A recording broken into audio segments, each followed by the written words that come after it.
Hola, queridos suscriptores e invitados de nuestro canal Historias Reales. Hoy quiero compartir con ustedes una historia de vida narrada por un autor. No olvides suscribirte a nuestro canal para conocer más historias interesantes. Hace 3 años, toda la familia de Lula se reunió para enviarla a la ciudad. Sus abuelos, Stefan y Ana, prepararon personalmente pasteles caseros para su viaje y escondieron sus escasos ahorros en su bolso. A pesar de las protestas de Lula, su abuela insistió en que cogiera el dinero, diciendo que había trabajado todo el verano y que sería suficiente para el primer mes. Stefan, el abuelo de Lula, que había trabajado toda su vida en una fábrica local, le dio algunos consejos, diciéndole que tuviera cuidado en la gran ciudad y que se alegraría por ella si encontraba el éxito allí. Lula estaba decidida a centrarse en su carrera y no dejarse distraer por los hombres ni por las discotecas, pero su abuelo le advirtió de las muchas tentaciones y peligros que la guardaban en la ciudad. «¿De qué estás hablando, abuelo? ¿Quién eres tú?», preguntó Lula, confusa. «En esta ciudad, nadie traicionará a los suyos. Allí la gente no rehúye a la honestidad ni el encubrimiento. Así que siempre hay que ir 2 pasos por delante cuando se conoce a alguien nuevo. Si no, ¿sabes lo que puede pasar?», le respondió. El hombre dejó de sonreír y bajó la mirada. Y Lula comprendió lo que quería decir, pero prefirió no pensar en lo peor. «Bueno, sentémonos un rato en el banco», sugirió Ana, tratando de aligerar el ambiente. Los tres se sentaron, y 1 minuto después, el abuelo y la abuela abrazaron a su nieta en ambas mejillas antes de que ésta saliera corriendo alegremente a la calle. A pesar de que su pequeña maleta estaba llena hasta los topes y resultaba terriblemente pesada, la alegría de Lula se mezclaba con la expectación. No podía creer que por fin vería la capital con sus propios ojos, y encima, ahora que se había despedido de sus seres queridos, se daba cuenta bruscamente de que había crecido y su infancia había terminado. Pero al momento siguiente, su corazón latió feliz. «Ya soy mayor y puedo dirigir mi propia vida. Puedo convertirme en quien quiera ser», pensó, en la parada del autobús, y le esperaban sus mejores amigas, Nika, Vera y Miroslava. Miroslava parecía vestida para salir a una noche de club, pero las chicas habían planeado en un principio encontrar un lugar donde alojarse, o incluso un apartamento para compartir. «Pensé que lo primero que deberíamos hacer en la ciudad es buscar trabajo y un techo bajo el que cobijarnos. Y luego podremos salir y comprar billetes para excursiones», dijo Lula. Miroslava se echó a reír sin poder contenerse. «¿Qué excursiones? Nika y yo pensábamos ir primero a la discoteca. Dicen que el domingo por la noche es la mejor noche para toda la escena del Capitolio, y todos los chicos de oro de la liga estarán allí. Se puede desaprovechar una oportunidad tan fantástica». Lula, que no entendía nada, miró a Miroslava, y en su cabeza recordó inmediatamente la advertencia de su abuelo, de que, en la gran ciudad, la competencia e incluso la hostilidad pueden sustituir fácilmente a la amistad. «Pero acordamos otra cosa», protestó la joven Lula. Sin embargo, Nika se limitó a animarla con una palmada en el muslo. «Nadie dice que vayamos a dejarte en medio de la estación cuando lleguemos. Acompáñanos al club. Y de paso, verás cómo se divierten los urbanitas los fines de semana». Lula se sonrojó de vergüenza. Al fin y al cabo, había prometido a su familia no meterse en aventuras dudosas, y aquí estaba, metida en un lío incluso antes de cruzar el umbral. Este no era el tipo de estancia en la capital al que se había apuntado. Si había decidido buscar trabajo y construir su nueva vida ladrillo a ladrillo, debía ceñirse a ese plan. Diferentes clubes y prometedores conocidos asustaban abiertamente a la joven e inocente muchacha. En ese momento, los pensamientos de Lula se vieron interrumpidos por la llegada del autobús. Durante todo el trayecto hasta la ciudad, no se mostró especialmente habladora. Las otras chicas se dieron cuenta inmediatamente de que Lula estaba decepcionada con ellas, pensando que todas seguirían el plan. Pero en realidad, ni a Vera ni a Miroslava les importaba mucho la opinión de su amiga más joven. Entre las tres, Lula era la más correcta, pero según las otras dos chicas, esa corrección solo la convertía en una pesada. Lo más interesante es que fueron los amigos de Lula quienes la convencieron para que se fuera con ellos a la ciudad. Le prometieron que allí encontraría el trabajo de sus sueños y que la apoyarían en todo. Por supuesto, la chica llevaba mucho tiempo pensando en una oportunidad así, pero solo ahora estaba completamente segura de su elección, con demasiadas circunstancias en su vida que convergían para hacer de la mudanza una continuación ideal de su plan. Lula quería conseguir algo importante y ocupar un buen puesto en la capital que respondiera a su estado de ánimo interior. Sin embargo, la realidad, como suele ocurrir, resultó ser injustamente dura con la joven provinciana. Nika y Miroslava encontraron fácilmente empleos de prestigio en una oficina situada en uno de los mayores centros de negocios de la ciudad.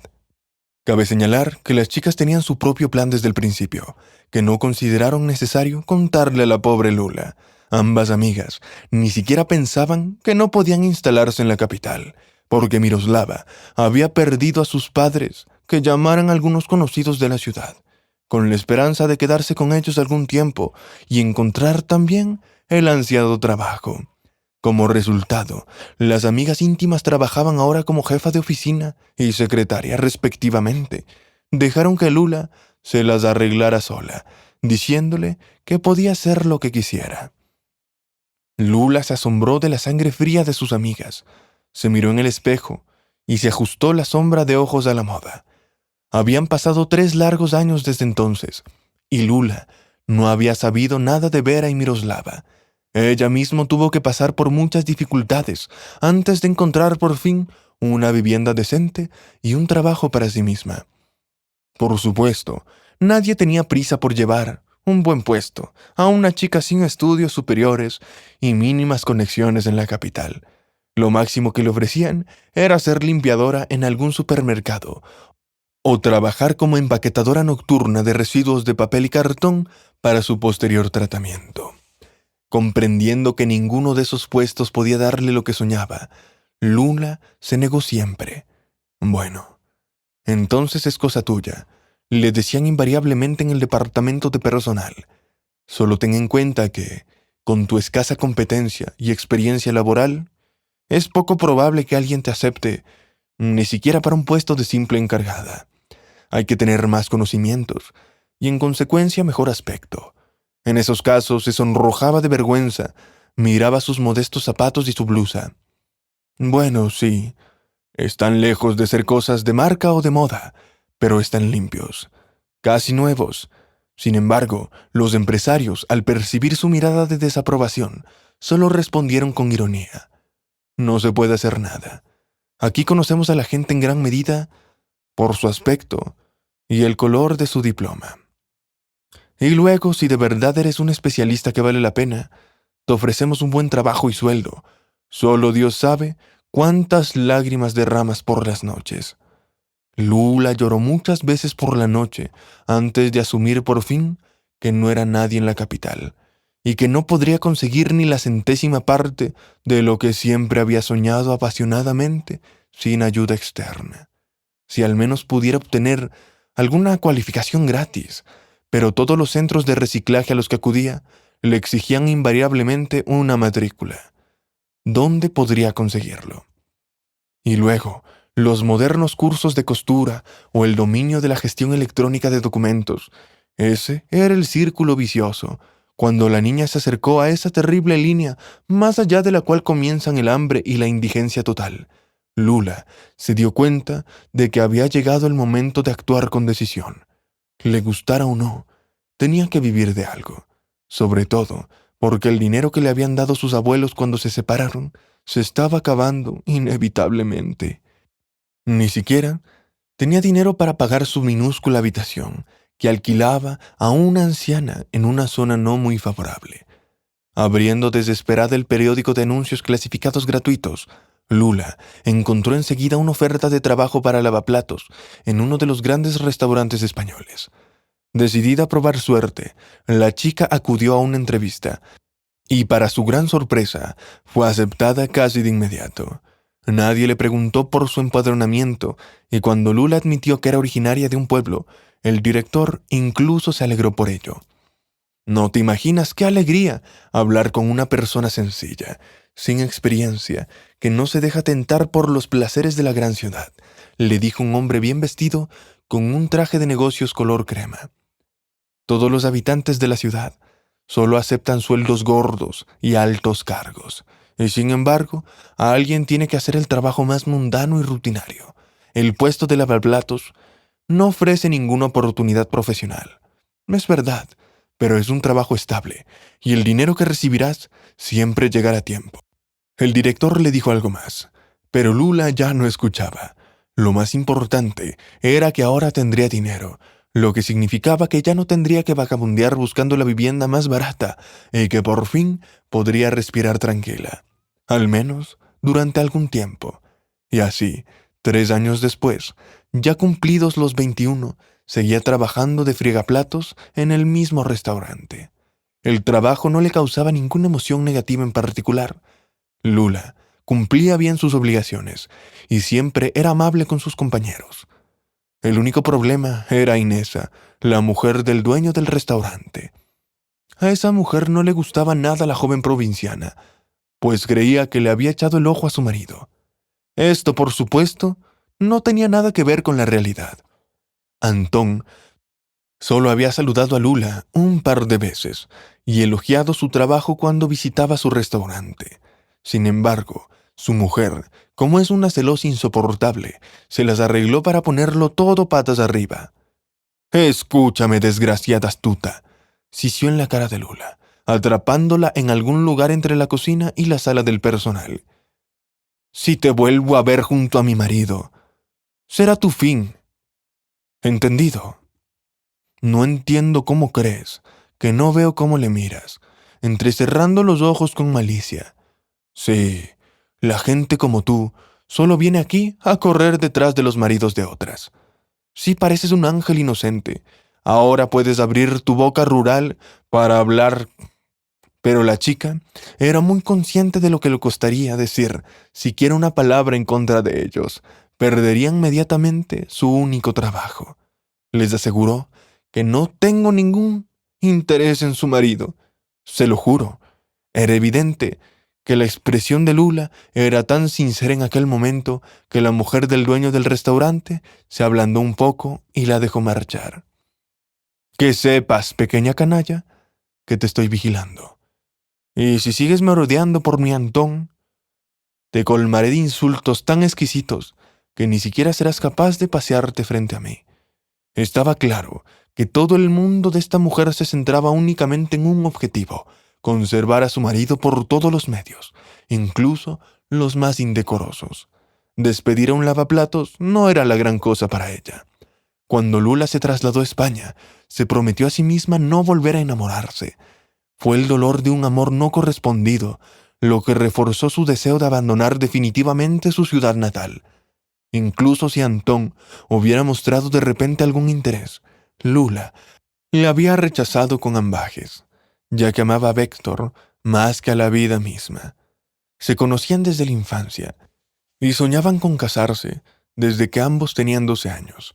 Al principio solo eran amigos, como todos los niños de su edad, corriendo el uno detrás del otro, intentando ensuciarse en el juego popular, intercambiando calendarios de colores de sus colecciones personales. Pero entonces, en solo un momento, todo cambió. Víctor se convirtió en un joven alto y rubio, cuyos ojos azules privaron por completo a Lula de su libertad. Estaba dispuesta a seguirle hasta el fin del mundo y a hacer todo lo posible por complacerle y hacer feliz a su amado. Víctor también sentía algo parecido hacia ella, pero sus sentimientos no eran tan fuertes. Y más tarde la joven esperaba. Al ver con qué devoción y cariño le miraba los ojos, el chico simplemente no podía imaginar que alguien pudiera quererle tanto, o incluso más que ella. «Te esperaré desde el ejército, mi querido Víctor. No seré amiga de nadie más. No iré a discotecas. Solo te amaré. y te esperaré. Nos casaremos cuando vuelvas, ¿verdad?, preguntó la chica con esperanza en los ojos. Nos casaremos, respondió Víctor, bajando rápidamente los ojos. Solo eso. Sin embargo, para no disgustarla antes de su partida, Víctor hizo todo lo posible para que Lula no sospechara nada, hasta que Víctor regresó e inmediatamente se fue con Svetlana, la hija del granero local, en lugar de Lula. Lula sospechaba que había ocurrido algo terrible. Recordaba vívidamente cómo corría descalza por los campos con sus sencillas sandalias, que perdió en algún lugar del camino, pero que no se molestó en recoger. A nivel físico, Lula sintió de repente que el delgado hilo de plata del vínculo de amistad y amor de la infancia que les había unido todos estos años se desgarraba entre ella y Víctor, corriendo hacia la casa del peletero. Lula no encontraba sitio para ella y deambulaba, intentando mirar a través de las ventanas de la casa.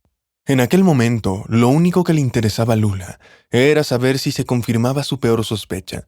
Lula deambulaba por la casa como un zorro herido, y de repente algo la quemó por dentro.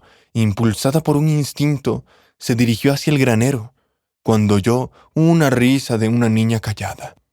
«Ya ves», murmuró Lula, observando cómo su prometido abrazaba con fuerza a Svetlana, cuya camisa estaba desbrochada hasta la mitad de la espalda.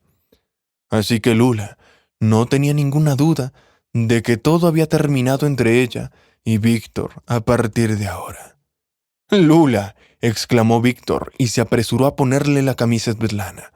«Espera, no lo has entendido todo bien. Tenemos que hablar». «¿De qué hay que hablar ahora, Víctor?», preguntó Lula, con lágrimas en los ojos. «Solo que no puedo entender una cosa. ¿Por qué prometiste casarte conmigo si esta chica es más importante para ti?» Svetlana fingió no entender el sufrimiento de Lula y puso en blanco sus brillantes ojos verdes, se ajustó la trenza de trigo y dijo con una sonrisa burlona: «Estás escenificando una tragedia digna de Shakespeare para todo el pueblo. La estudiamos en 10º, ¿recuerdas? Si quieres saberlo, soy como una ninfa del bosque que atrae a viajeros al azar a sus redes». Lula entendía perfectamente lo que atraía a todos los hombres hacia ella, como las mariposas a una luz brillante. Era segura de sí misma, desinhibida, y no tenía límites morales, combinado con su belleza desenfrenada. Cualquier hombre normal perdería la cabeza a su lado. Cualquier hombre. Pero no Víctor. Debería habértelo dicho hace mucho tiempo. Incluso antes de ir al ejército, titubeó visiblemente el chico, inseguro de qué decir en una situación así. En resumen, Svetlana y yo nos vamos a casar. En 3 meses. Llevamos mucho tiempo saliendo. A Lula le tembló el labio inferior. «Pues ya no te quiero», soltó la chica, agarrándose al brazo de su amiga. Víctor quiso abrazarla paternalmente y consolarla, pero ella solo se encogió bruscamente de hombros exclamando: «¿Cómo has podido hacerme esto, Víctor? Acabas de tocarla con esas mismas manos». Lula se cruzó de brazos instintivamente, como si tratara de ahuyentar a un centenar de pequeños insectos que pican. «Deja en paz a Víctor», ronroneó Svetlana, apoyándose en su hombro. «¿No ves que le está dando un ataque? Menos mal que no le elegiste. Has elegido bien». Con esas palabras, Svetlana le dio un húmedo beso en los labios a su prometido. Pudieron presenciar al instante la reacción de Lula, que se encogió como si lo hubieran rociado con agua helada, y luego empezó a gemir a pleno pulmón. Volvió corriendo tan rápido como le permitían sus pequeñas y delgadas piernas. Fue entonces cuando Lula decidió hacer las maletas y trasladarse a España con Nika y Miroslava. Desde que dejó la granja, Lula no volvió a pensar en él. Su corazón aceptó con calma el hecho de que la persona que tanto amaba la hubiera traicionado tan incondicionalmente, con la misma facilidad que si tuviera que tirar sus zapatos viejos para ponerse los nuevos que ya se había comprado. Lo más triste de toda esta situación era que las pobres niñas no tenían a nadie con quien compartir el dolor de sus corazones rotos. Durante los años que habían vivido en la capital, no habían podido hacer nuevos amigos, aparte de sus ancianos abuelos, Stefan y Ana, que habían llegado a ser como padres para Lula. La madre de Lula, Dora, había muerto al dar a luz, así que lo único que quedaba de ella eran unas cuantas fotografías en color, en las que aparecía increíblemente guapa, captadas cuando era muy joven. En cuanto al padre de Lula, Luis, había desaparecido hace muchos años. Quería ir a la gran ciudad a ganar dinero, como había hecho Lula, pero a diferencia de su hija, que seguía en contacto y llamaba a visitar regularmente a sus abuelos, Luis había perdido contacto con su familia. Lula solo tenía entonces 7 años, pero aún recordaba el rostro amable y los ojos castaños, oscuros de su padre.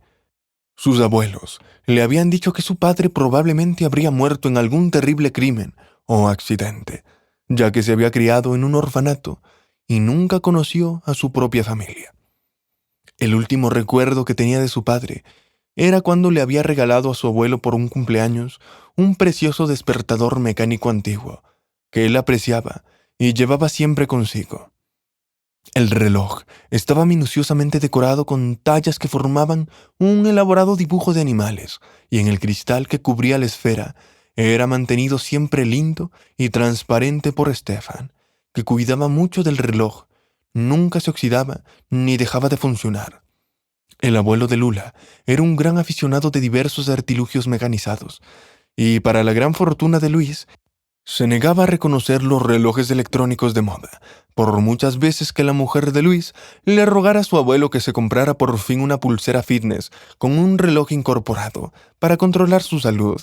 Stefan se negaba a moverse de su postura de rechazo a cualquiera de estos artilugios con chip. ¿Para qué necesito tus aparatos con chip? Cualquier agencia de inteligencia puede localizarme en un santiamén, decía. No, la libertad por encima de todo. Llevo mis relojes mecánicos toda la vida y seguiré haciéndolo. Ningún servicio puede atraparme, en todo caso. Cuando Ana, la abuela de Luis, dijo en broma que Stefan había decidido convertirse en espía en su vejez, él replicó: «La mecánica es la vida plasmada en metal. ¿No ves la lógica? ¿Y qué hay de toda su inteligencia artificial? No es más que un entrenamiento para los interesados. Pero para alguien que quiere mostrar su vida a través de los números, ¿qué sentido tiene?» Después de que el padre de Lula se hiciera a Stefan un regalo tan original, se marchó a la gran ciudad con la esperanza de ganar dinero para su familia. Por desgracia, el resto de su destino quedó en manos de la especulación. Ese día, 2 familias influyentes de la ciudad celebraban su boda en un restaurante. Sus hijos, Alexei de 25 años, heredero de una popular franquicia en la capital, y Violeta, hija de un magnate del petróleo, se casaban. Esa noche, todo el restaurante estaba en vilo, ya que la boda iba a ser un acontecimiento estelar para todo el establecimiento. Hasta ese momento, nunca habían recibido en sus instalaciones a invitados de tan alto rango. Toda la flor y nata de la élite estaba allí reunida, incluidas personas que ocupaban cargos muy importantes en el gobierno. Se esperaba que la celebración saliera a pedir de boca, y por eso Yuri, el gerente del restaurante, corría por la cocina gritando como un loco, intentando motivar el resto del personal. «Leila, ¿por qué no están listas las vieiras? ¿Estás mirando la hora? ¿Por qué pago tanto dinero si ni siquiera sabes cocinar unas estúpidas vieiras?» Yenya, que pasaba con el postre, quería saber si ya han entregado la tarta de boda para los recién casados. Yenya es la mejor pastelera de la ciudad y ganadora de varios premios profesionales en el campo de las artes culinarias. Si se encogió de hombros antes de contestar, «No, llame a la agencia. Dijeron que la tarta llegaría en media hora». «¿Media hora? ¿Por qué tanto tiempo?». El administrador quiso gritar al pastelero. Algo más cuando Lula, cargada con toda una pila de platos sucios que cogía las manos de los agotados camareros, entró en la cocina. Kolobov la miró celoso. «De verdad eres estúpida», gritó como un tigre herido. «Allí todo el mundo está ocupado con sus propios asuntos. Alguien está bailando, alguien está bebiendo», intentó justificarse la chica. «Seguro que ni se han fijado en mí». «No se fijaron en ti», dijo Yuri. «Dime, chica, sabes que tenemos un evento aquí. Tu sola aparición ahuyenta a todos los invitados, que escribirán luego de nosotros en los periódicos. Pero... ¿y los platos?». Lula intentó insertarse y lo pagó con toda humillación. «Cállate cuando alguien te habla». Yuri perdió la paciencia. «Dejarás inmediatamente todos los platos en el fregadero y te irás lejos de mi vista, de la vista de los invitados, al lavadero, y te sentarás allí hasta el final del evento. Solo entonces podrás lavar todos los platos a la perfección, hasta el más pequeño platillo de té. Pero no antes, ¿me entiendes?». Lula asintió horrorizada. Al principio incluso olvidó dónde debía ir primero. Finalmente, la chica colocó con cuidado la enorme pila de platos en un gran fregadero de acero inoxidable, y estaba a punto de colarse en la sala del personal, cuando las puertas de la cocina volvieron a abrirse inesperadamente. «¿Qué es todo este ruido? Hay una pelea». El sonriente novio irrumpió en la cocina e iluminó todo el espacio con su propio resplandor. Lula no pudo evitar admirar al novio y se dirigió a su voz. Pedro era alto y estaba en forma, pero lo más importante era que tenía una energía y un carisma sencillamente increíbles. Fue idea suya organizar y presentar él mismo todos los concursos de la boda, ahorrándose así un pomposo maestro de ceremonias. El tipo estaba absolutamente seguro de sus habilidades y entretenía a los invitados no peor que cualquier famoso showman de la televisión.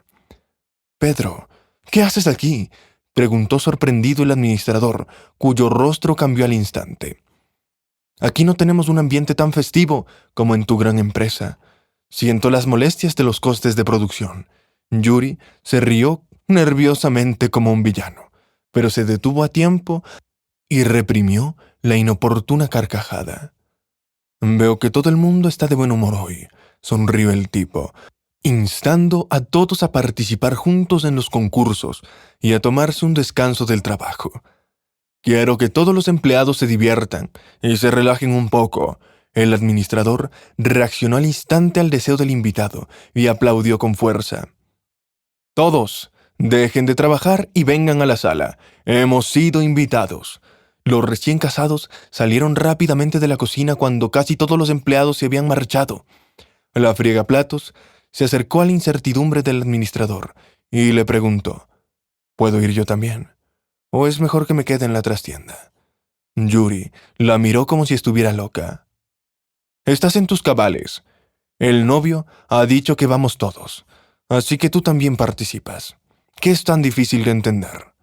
Y siguió a los demás. Los concursos inventados y dirigidos por Pedro eran agradablemente diversos y carecían por completo de monotonía.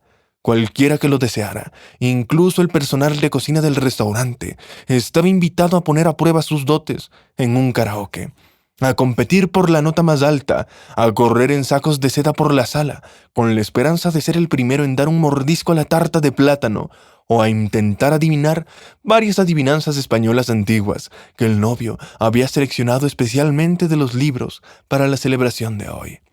Y ahora que tenemos una boda aquí, quiero ofrecer a todas las parejas, o simplemente a las parejas enamoradas, que participen en un concurso insólito. Sonrió Pedro y guiñó un ojo a los invitados. El lavaplatos se sintió intrigado por tan original acción y se sentó más cerca del escenario. Por supuesto, ella no podía participar en este concurso por razones bastante comprensibles. Sin embargo, estaba muy interesada en ver lo que el novio había preparado para todos. «Ahora voy a dar cuerda a este encantador despertador durante un tiempo determinado, digamos entre 5 y 7 minutos. Con estas palabras, el novio empezó a dar cuenta al antiguo mecanismo, y sonó el sonido característico, y entonces me pareció que, Sin duda, ya había oído algo parecido, y que hace muy poco las parejas que aceptaban participar tenían que permanecer besándose hasta que sonara la alarma. Anunció Pedro solemnemente y en voz alta, y bolas de nieve comprensivas y zumbidos de aprobación recorrieron la multitud. Sí, no nos negamos, amigos, sobre todo porque no se aceptan negativas. ¿Qué les parece? Violeta y yo estamos solos esta noche. Nos besaremos. El novio terminó de dar cuerda al despertador. En ese momento, 5 o 6 parejas de hombres y mujeres se arrancaron, claramente avergonzados de besarse delante de todos, aunque ansiaban el placer. En sus marcas. ¡Listos! ¡Ya!, gritó Voronov, soltando el temporizador de la cuenta atrás del despertador. Todos los participantes en el concurso se fundieron inmediatamente en besos, algunos tímidamente, limitándose a apretar la mejilla de su amada, mientras que algunos de los invitados más jóvenes, por el contrario, trataban de acentuar la pasión desenfrenada que llevaban dentro. De todos modos, el espectáculo no era en absoluto repulsivo. Lo que sorprendió gratamente a Lula fue que el público de aquella fiesta seguía siendo muy culto. En algún momento, Pedro pasó junto a la mesa donde Lula estaba sentada, o lo que fuera, y la chica pudo examinar el tic-tac del reloj despertador que descansaba en sus manos. Nosotros no hacemos trampas. Boris, ¿qué haces apretando a tu cónyuge como si quisieras chuparle toda la sangre? La sala rió al unísono, y en ese momento escalofríos recorrieron la espina dorsal de Lula. El caso era que el despertador que el novio utilizaba para su concurso era una copia exacta del que su padre le había regalado una vez a su abuelo. Pero, ¿de dónde había sacado el rico mayordomo una cosa tan insólita? Podría estar relacionado de algún modo con el padre de Lula. Si era así, ¿por dónde había empezado Lula a desentrañar esa extraña maraña?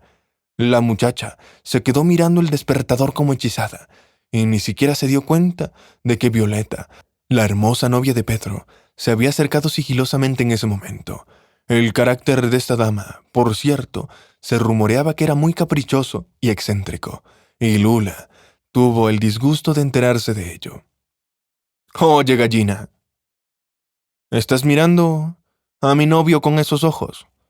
¿Qué te gusta?» Lula ni siquiera entendió de inmediato que Violeta se dirigía a ella, mientras apartaba de mala gana la mirada del mecanismo del reloj. «Sabes, me gusta mucho no contenerme», se burló Lula de la novia. «Un concurso romántico, ¿no crees?», preguntó, inclinándose hacia el rostro de Violeta. Los ojos de la novia parpadearon con una expresión ligeramente desconcertada. Si quería decirme algo bonito, se olvidaba de ello cuando sonaba el despertador. Lula no pudo dormir en toda la noche. El viejo despertador en manos del novio rico no la dejó dormir. Estaba claro que un objeto así difícilmente se encontraría en una tienda de segunda mano. Además, era poco probable que el hijo de un millonario visitara esos lugares. Por otra parte, esos relojes eran únicos. La chica estaba segura de ello. Si suponemos que el chico se lo regalaron después de comprarlo a algún anticuario, entonces todo se vuelve más o menos lógico. Después de todo, para personas con el nivel de ingresos de los Voronov, cualquier objeto, incluso el más caro, no tendría casi ningún valor práctico. Jugó con ese despertador en su boda. ¿Y ahora qué? Seguramente la policía lo encontrará en el armario del Voronov, y el joven ricachón ya no se acordará de él. Después de sufrir toda la noche, Lula, decidida a averiguar todo lo posible sobre ese despertador, su intuición le decía que aquí no todo era tan sencillo. Irónicamente, la única persona que podía arrojar algo de luz sobre todo lo que estaba ocurriendo vivía en una lujosa mansión en el campo, a la que solo se podía llegar llamando a un taxi. Sin poder dormir más, y no queriendo quedarse en la cama hasta la hora de comer, Lula empezó a prepararse para su pequeño viaje. Era un día libre para ella, así que estaba segura de que no llamarían a su restaurante. Al llegar en taxi al pueblecito donde vivía el joven Voronov, Lula se quedó un poco confusa en la puerta de entrada. Los guardias que la recibieron no fueron nada amables, y se negaron en redondo a dejarla entrar en la finca. Entonces, Lula decidió hacer trampa, ya que en su infancia siempre había soñado con probar suerte como reportera. Pero en realidad, me llamo Lula. ¿Conocen la publicación Tweet? Los guardias se miraron, pero movieron la cabeza negativamente.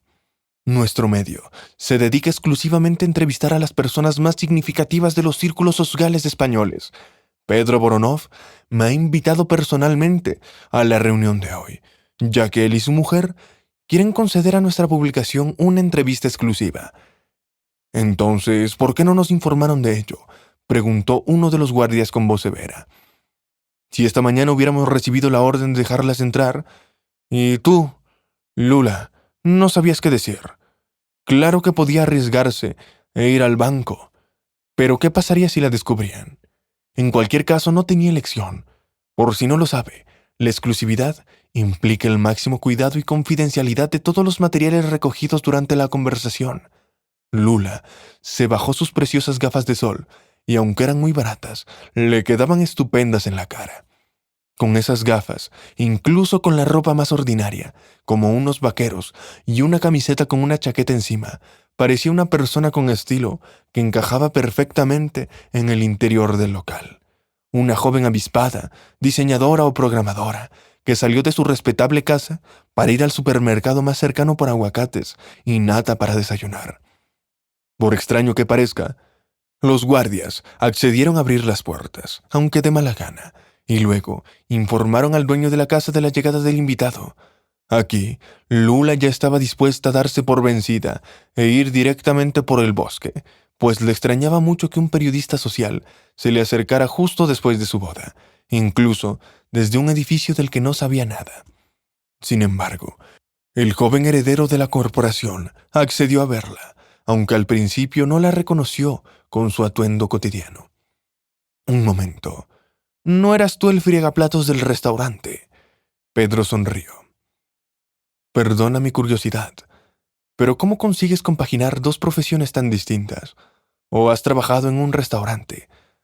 A eso se le llama estar de incógnito. Lula sintió que se ruborizaba. Perdona, Pedro. Me da mucha vergüenza, pero hacerme pasar por periodista era la única posibilidad de llegar hasta aquí.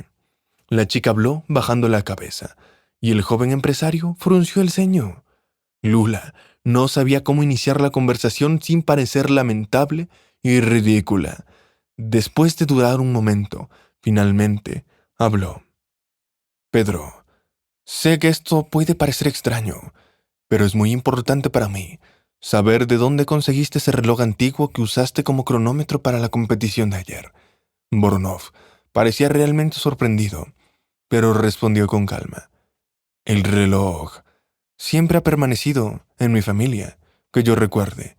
En realidad perteneció a mi padre, e incluso antes era propiedad de mi abuelo. Originalmente había 2 relojes de este tipo, pero no estoy seguro qué pasó con el otro. Era un reloj muy caro, fabricado por relojeros alemanes hace más de 100 años. Mi padre me contó que mi abuelo encontró estos relojes en Berlín y los compró en una subasta privada. Lula levantó los ojos hacia Voronov y en su mirada brilló un destello de esperanza. Verá, no se trata de una pregunta casual. El caso es que mi padre le regaló exactamente el mismo reloj a mi abuelo y luego desapareció durante muchos años. Todavía no sé si está vivo, pero siento que tu reloj y el nuestro están conectados de alguna manera con este asunto, solo que no sé cómo. Pedro miró atentamente a Lula y se dio cuenta que no mentía. De lo contrario, ya se habría dado cuenta. Al fin y al cabo, era uno de los mejores psicólogos y a menudo utilizaba esa ventaja para cerrar negocios rentables para sus empresas familiares. No estoy seguro de cómo puedo ayudarte con esto, pero puedo organizar una reunión entre tú y mi padre, en mi presencia. Puedes preguntarle lo que quieras, dijo con simpatía, mirando a la chica. Dios mío, sería maravilloso, exclamó Lula con alegría. Gracias por comprenderlo, Alexei. Nunca te habría molestado si no fuera por todo esto.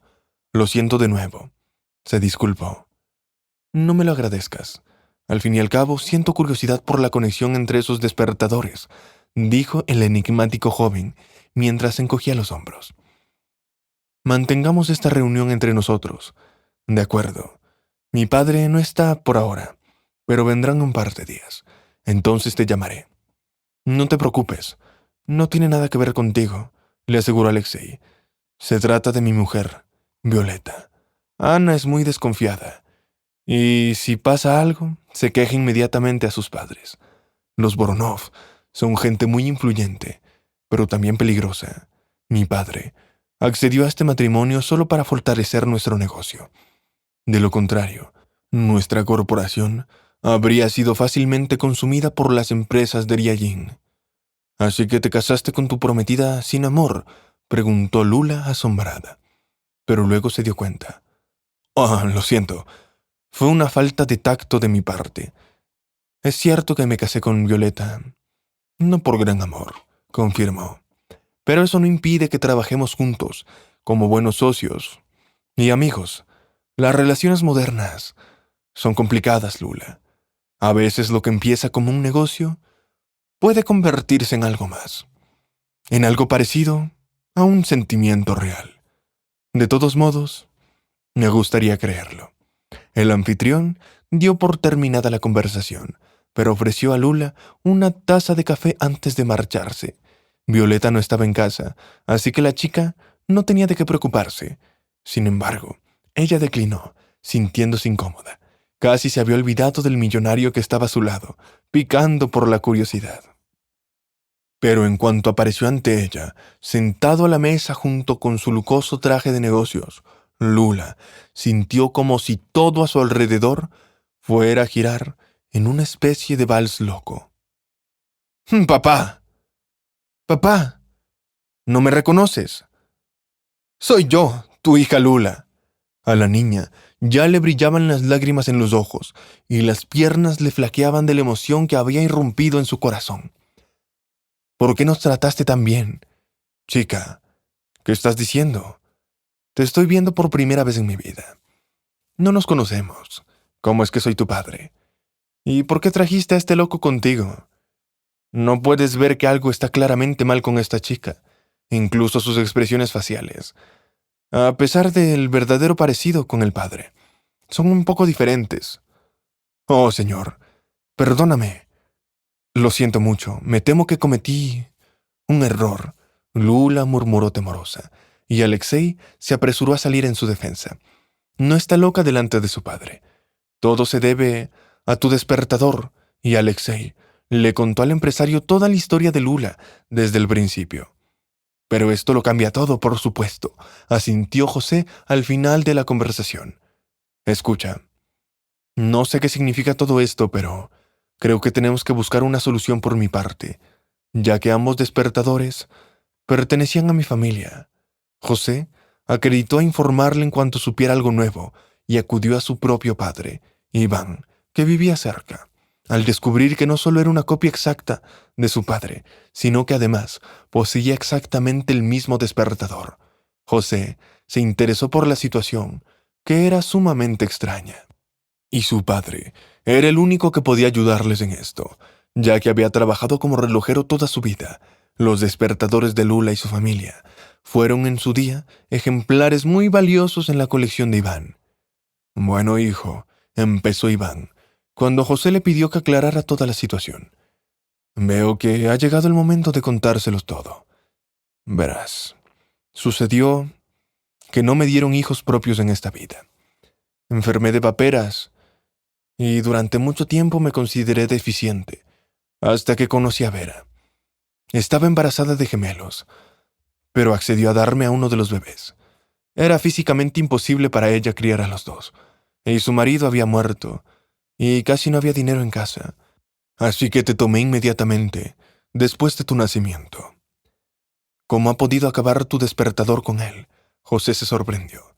«Sinceramente, en teoría, el reloj de tu gemelo podría haber acabado en el mercado negro. Una criada descuidada, una estafadora gitana limpia, me lo robó hace mucho tiempo. Se ganó mi confianza y me convenció de que le regalará el despertador para presumir ante sus hijos enfermos. Pues bien, lo compré todo, viejo tonto. Desde entonces, no tengo ni su despertador ni el mío. No había visto ninguno hasta hoy.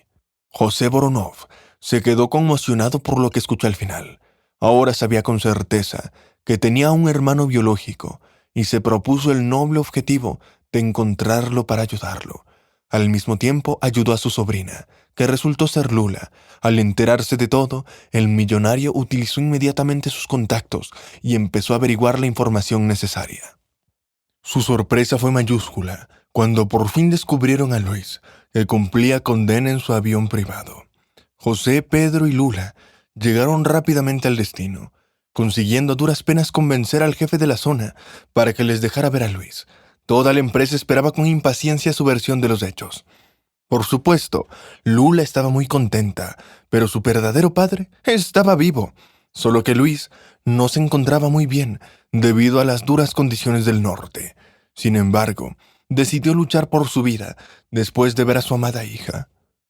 «Lula, hija mía, perdóname si puedes», le dijo casi llorando, un hombre delgado y jorobado. Nunca esperé que resultara así cuando fui a la ciudad. El hombre era más fuerte y sujetaba las manos de su hija. Sin embargo, el guardia tuvo que liberar a la niña de su abrazo. Todo empezó cuando me puse en contacto con Aida. En aquel momento, no la vi con mis propios ojos, dijo el padre con rabia, escupiendo. Era una estafadora, una fraude, pero era hermosa. En general, me cautivó por completo. Lo siento, hija, pero tu madre ya no vivía, así que no pude resistir la tentación durante mucho tiempo. Aida no quería mudarse al pueblo. Necesitaba ropa cara, joyas y su propio apartamento en España. Entonces, en secreto, consiguió trabajo como criada de un rico relojero, robándole uno de sus despertadores.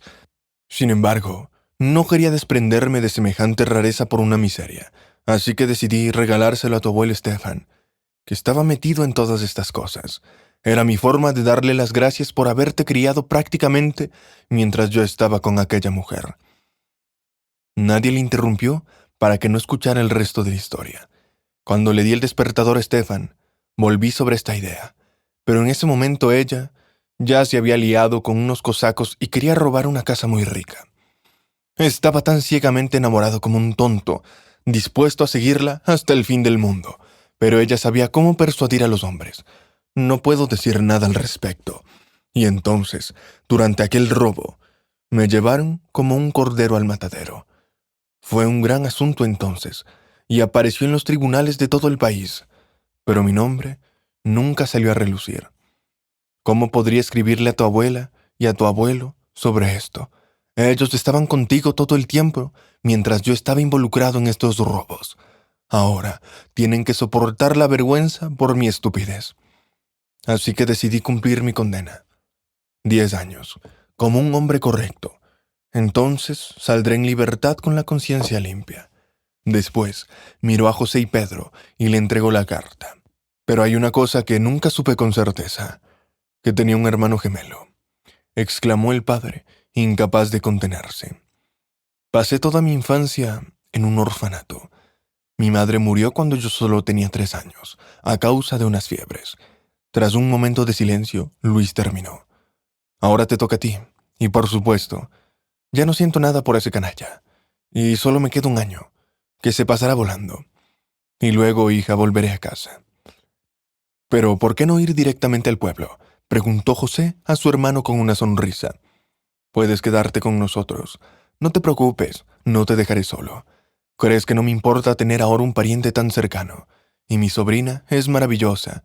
Mira, Lesha, enseguida comprendimos que tu chica es un partidazo. Ella logrará grandes cosas en la vida, con la ayuda del Señor.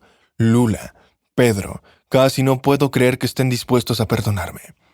Gracias, mis queridos. Llegaré pronto. Esperen. Papá vendrá después de medio año, como habíamos planeado». José Ivanovich, Lula y Pedro recibieron a Luis y lo ayudaron a llegar a la mansión de los Voronov, donde vive desde entonces. Los hermanos empezaron a llevarse bien y disfrutaban conociéndose día a día, recuperando el tiempo perdido. José ayudó a su hermano con dinero y montó su propia empresa, nombrando a Luis jefe de seguridad contra incendios después de haber realizado los cursos de reciclaje necesarios. Así que ahora todo le saldrá bien. Lula era más feliz que nunca. No solo había ganado un primo y un hermanastro, sino que también había encontrado a su propio padre, al que todos daban por muerto. Cuando los abuelos se enteraron de que Luis había vuelto de la cárcel, se sorprendieron, pero se alegraron de que el padre de Lula estuviera vivo. Con la ayuda de su tío, Lula también hizo los cursos de periodismo necesarios y ahora escribe una columna en un sitio web. Un año después de toda esta historia, Lula conoció a Leonid, un chico maravilloso que trabajaba en un servicio de voluntariado, ayudando a refugios con animales y recogiendo ayuda humanitaria para quienes han pasado por malos momentos o han sufrido circunstancias vitales difíciles. Leonid resultó ser realmente un hombre honesto, amable y decente, así que cuando me pidió que intentara salir con él, acepté sin dudarlo. Al cabo de unos meses, la pareja confirmó oficialmente su relación con anillos de compromiso, a los que siguió una hermosa y fastuosa boda. Ahora Lula y Leonid esperan su primer hijo, viven en su propio apartamento en Moscú y disfrutan de cada día que pasan con su gran familia.